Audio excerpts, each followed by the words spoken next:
27 वर्ष, और 27 वर्ष की उम्र में उन्होंने देश की आजादी की उस आंदोलन में, उस संघर्ष में अपने आप को बलिदान किया। बलिदान की एक मिसाल प्रस्तुत की। 27 वर्ष की उम्र, देश के प्रति और देश की आजादी के लिए यह जज्बा, यह अभिनंदनीय है, एक प्रेरणा है। वर्तमान के युवाओं के लिए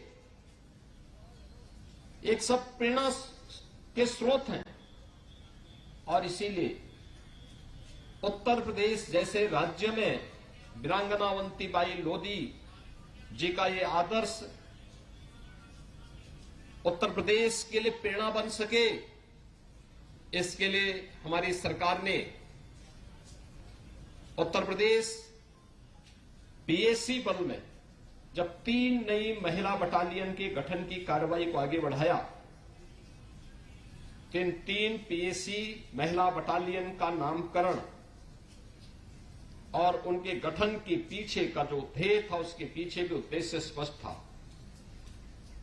हमने बदायूं में वीरांगना अवंतीबाई लोधी जी के नाम पे पीएसी की नई बहानी का गठन किया, और वह कार्य हमारा लगभग पूरा हो चुका है।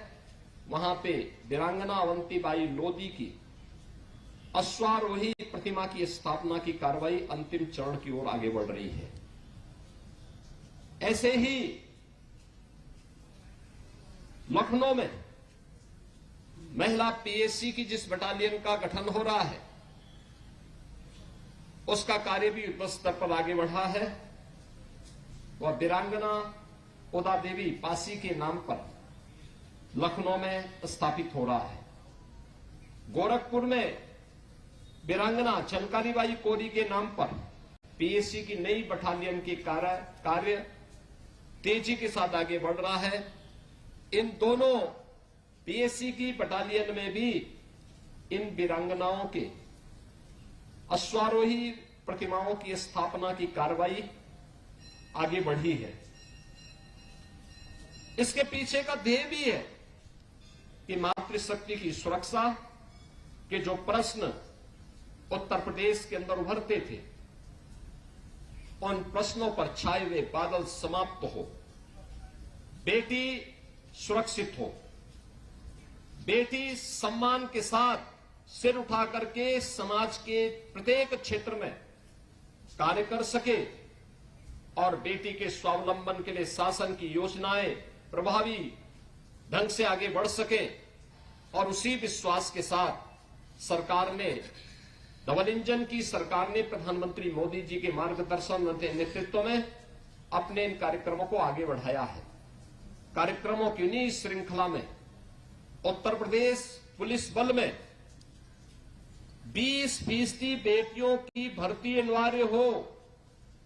आज उसके परिणाम है कि 2017 में जिस उत्तर प्रदेश के पुलिस बल में महिलाओं की संख्या मात्र 10,000 थी, आज वो संख्या बढ़कर के 45,000 से ऊपर अब पहुंच चुकी है। ये चीजें बताती हैं कि केवल नारी एक केवल नारा नहीं है, बल्कि नारी के गौरव की रक्षा के लिए उन्हें सुरक्षा मिल सके, उन्हें सम्मान की अनुभूति हो सके, और उस स्वावलंबन के साथ राष्ट्र प्रथम भाव के साथ आत्मनिर्भर और विकसित भारत के सपनों को साकार करने में अपना योगदान दे सके। इसके पीछे इन वीरांगनाओं का जो योगदान था, जो उनका तप था, जो उनका त्याग था, जो उनका बलिदान था, वो बलिदान एक नई प्रेरणा हमें देती है।